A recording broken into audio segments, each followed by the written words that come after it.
हिमालय के बर्फीले पहाड़ों और सर्द हवाओं के बीच, जहां प्रकृति की कठोरता और सुंदरता का अद्वितीय संगम होता है, नागा साधु नाम के असाधारण लोग रहते हैं। ये साधु अपनी तपस्या और साधना के लिए जाने जाते हैं। राख से सराबोर उनके शरीर पवित्र विभूति से लिपटे हुए हैं, जो उनके त्याग और तपस्या का प्रतीक है। उन्हें पवित्र पुरुषों के रूप में पूजा जाता है, जिन्होंने आध्यात्मिक ज्ञान की तलाश में भौतिक दुनिया का त्याग कर दिया है। उनकी साधना और तपस्या उन्हें एक विशेष स्थान दिलाती है। उनका जीवन रहस्य में डूबा हुआ है, और उनके दैनिक जीवन के अनुष्ठान और प्रथाएं हमें एक अलग ही दुनिया की झलक दिखाते हैं। उनके अभ्यास प्राचीन परंपरा में डूबे हुए हैं, जो सदियों से चली आ रही हैं और आज भी जीवित हैं। लेकिन ये गूढ़ व्यक्ति कौन है, और क्या चीज उन्हें इतने कठोर अस्तित्व को अपनाने के लिए मजबूर करती है? यह सवाल हमें उनके जीवन और दर्शन को समझने के लिए प्रेरित करता है। नाग शब्द का अर्थ है एक नग्न तपस्वी, जो अपने शरीर को वस्त्रों से मुक्त रखता है, जबकि साधु का अर्थ है एक पवित्र व्यक्ति। ये साधु अपने जीवन को पूरी तरह से आध्यात्मिकता के लिए समर्पित कर देते हैं। नागा साधु सांसारिक संपत्ति और इच्छाओं से अपने अलगाव के प्रतीक, कपड़ों के त्याग के लिए जाने जाते हैं। यह त्याग उनके आत्मनियंत्रण और तपस्या का प्रतीक है। उन्हें अक्सर रुद्राक्ष की माला पहने देखा जाता है, जो उनके आध्यात्मिक मार्ग का प्रतीक है। उनके बाल जटाओं में बंधे हुए होते हैं, जो उनके तप और साधना का प्रतीक है, और उनके शरीर जटिल टैटू से सजे हुए देखा जाता है। ये टैटू उनके जीवन के अनुभवों और आध्यात्मिक यात्रा का प्रतीक है। ये बाहरी दिखावे उनकी आंतरिक यात्रा को दर्शाते हैं, अनुशासन, तपस्या और अटूट भक्ति की विशेषता वाला मार्ग। उनकी साधना और तपस्या उन्हें एक विशेष स्थान दिलाती है। उनकी उपस्थिति विस्मय और आश्चर्य की भावना पैदा करती है, जो हमें उनके जीवन और दर्शन को समझने के लिए प्रेरित करती है, जो हमें उन प्राचीन आध्यात्मिक परंपराओं की याद दिलाती है जो भारतीय उपमहाद्वीप में पनप रही। ये परंपराएं आज भी जीवित हैं और हमें हमारे अतीत से जोड़ती हैं। वे भौतिक क्षेत्र से परे अर्थ के लिए स्थायी मानवीय खोज के प्रमाण हैं। उनकी साधना और तपस्या हमें यह सिखाती है कि सच्चा सुख और शांति भौतिक वस्तुओं में नहीं, बल्कि आत्मज्ञान और आत्म साक्षात्कार में है। नागा साधु बनने की यात्रा कठिन और मांगलिक है। इसके लिए अत्यधिक शारीरिक और मानसिक धैर्य की आवश्यकता होती है। यह एक ऐसा मार्ग है जो केवल कुछ ही लोग चुनते हैं, क्योंकि इसमें अपने जीवन के हर पहलू को बदलने की आवश्यकता होती है। इसकी शुरुआत आध्यात्मिक मुक्ति की गहरी लालसा से होती है, एक ऐसी लालसा जो व्यक्ति को अपने भीतर की गहराइयों में झांकने के लिए प्रेरित करती है, एक ऐसी पुकार जो उनके अस्तित्व के मूल में गूंजती है, जो उन्हें सांसारिक जीवन की सीमाओं से परे जाने के लिए प्रेरित करती है। इच्छुक उम्मीदवार अक्सर अपने परिवार, संपत्ति और पूर्व जीवन को पीछे छोड़कर पूर्ण त्याग के मार्ग को अपनाते हैं। यह एक कठिन निर्णय होता है, क्योंकि इसमें अपने प्रियजनों और आरामदायक जीवन को छोड़ना शामिल होता है। वे एक गुरु, एक आध्यात्मिक गुरु की तलाश करते हैं, जो उन्हें सही मार्ग दिखा सके और उनके आध्यात्मिक सफर में उनका मार्गदर्शन कर सके, जो कठोर दीक्षा प्रक्रिया के माध्यम से उनका मार्गदर्शन करता है। ये प्रक्रिया न केवल शारीरिक बल्कि मानसिक और आध्यात्मिक रूप से भी चुनौतीपूर्ण होती है। इसमें आमतौर पर गहन परीक्षण और शुद्धिकरण की अवधि शामिल होती है, जिसमें शिष्य को अपनी सीमाओं को पार करना होता है और अपने भीतर की सच्चाई को खोजने का प्रयास करना होता है। शिष्य को अपनी ईमानदारी, सांसारिक मोह त्यागने की अपनी इच्छा को साबित करना होगा। यह एक निरंतर प्रक्रिया है जो उनके समर्पण और दृढ़ता की परीक्षा लेती है। यह चरण कई वर्षों तक चल सकता है, जो आकांक्षी को अपनी सीमा तक धकेलता है। इस दौरान वे विभिन्न ऋतुओं और परिस्थितियों का सामना करते हैं, जो उनके धैर्य और संकल्प को मजबूत बनाता है। एक बार दीक्षित होने के बाद नागा साधु अत्यधिक तपस्या का जीवन अपनाते हैं। वे सभी भौतिक संपत्ति का त्याग करते हैं, केवल जीवित रहने के लिए आवश्यक वस्तुओं का ही स्वामी होता है। उनका आहार सादा होता है, जिसमें अक्सर फल, जड़ी बूटियां और भक्तों से प्राप्त भिक्षा होती है। वे सभी प्रकार के सांसारिक सुखों का त्याग करते हुए ब्रह्मचर्य का पालन करते हैं। उनके दिन ध्यान, योग और प्राचीन ग्रंथों के अध्ययन में बीतते हैं। वे अपने शरीर को कठोर अभ्यासों के अधीन करते हैं, अत्यधिक तापमान और चुनौतीपूर्ण शारीरिक परिस्थितियों को सहन करते हैं। ये तपस्या शरीर को दंडित करने के लिए नहीं, बल्कि मन को अनुशासित करने, भौतिक क्षेत्र की सीमाओं को पार करने के लिए है। नागा साधु का मार्ग कमजोर दिल वालों के लिए नहीं है।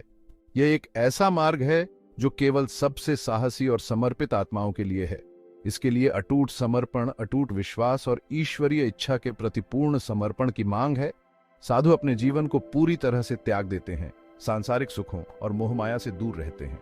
उन्हें आंतरिक और बाहरी दोनों तरह की कई चुनौतियों का सामना करना पड़ता है। यह चुनौतियां केवल शारीरिक नहीं होती, बल्कि मानसिक और आध्यात्मिक भी होती हैं। उन्हें अपनी इच्छाओं, अपने डर और अपने आसक्तियों पर विजय प्राप्त करनी चाहिए। यह एक निरंतर संघर्ष है जो उन्हें आत्मनियंत्रण और आत्म साक्षात्कार की ओर ले जाता है। उन्हें कठोर मौसम की स्थिति, शारीरिक परेशानी और सामाजिक कलंक को सहना होगा। यह एक कठिन यात्रा है जो केवल सबसे मजबूत और दृढ़ निश्चयी साधुओं द्वारा ही पूरी की जा सकती है। फिर भी इन सब के बावजूद वे आध्यात्मिक मुक्ति की अपनी खोज में दृढ़ रहते हैं। उनकी यात्रा केवल व्यक्तिगत नहीं है, बल्कि यह मानवता के लिए एक उदाहरण भी है। उनका अटूट ध्यान और अटूट दृढ़ संकल्प जीवन में गहरे अर्थ की तलाश करने वालों के लिए प्रेरणा का काम करते हैं। वे हमें दिखाते हैं कि सच्ची शक्ति और साहस भीतर से आता है। वे हमें याद दिलाते हैं कि सच्ची स्वतंत्रता भौतिक संपत्ति या सांसारिक उपलब्धियों में नहीं, बल्कि आत्मा की मुक्ति में है। यह एक ऐसा संदेश है जो समय और स्थान से परे है और हर किसी के लिए प्रासंगिक है। नागा साधु ध्यान और योग में अपनी महारत के लिए प्रसिद्ध हैं।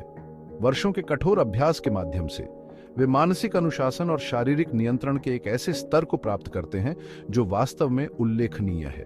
वे घंटों गहरे ध्यान में बैठ सकते हैं, उनका मन शांत और उनका शरीर अटल रहता है।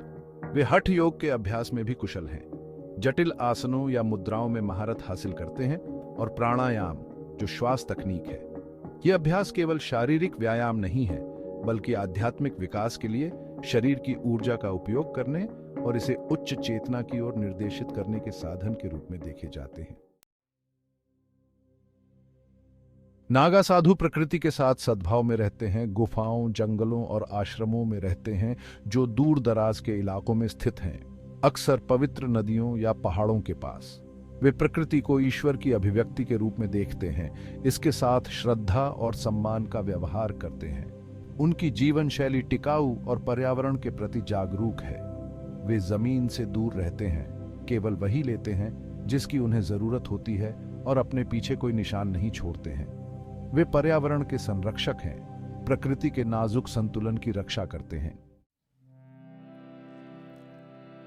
हर 12 साल में लाखों हिंदू कुंभ मेले के लिए इकट्ठा होते हैं, एक सामूहिक तीर्थ यात्रा जिसे दुनिया का सबसे बड़ा शांतिपूर्ण जमावड़ा माना जाता है। नागा साधु जो आमतौर पर अपने सुदूर इलाकों में रहते हैं, इस पवित्र आयोजन में भाग लेने के लिए पहाड़ों से नीचे आते हैं। कुंभ मेले में उनकी उपस्थिति देखने लायक होती है। वे जुलूस में चलते हैं, उनके शरीर राख से ढके होते हैं, उनकी जटाएं लहराती हैं, उनकी आंखें एक अलौकिक तीव्रता बिखेरती हैं। उनकी उपस्थिति घटना के आध्यात्मिक उत्साह को बढ़ाती है, भक्तों को त्याग के महत्व और आध्यात्मिक मुक्ति की खोज की याद दिलाती है।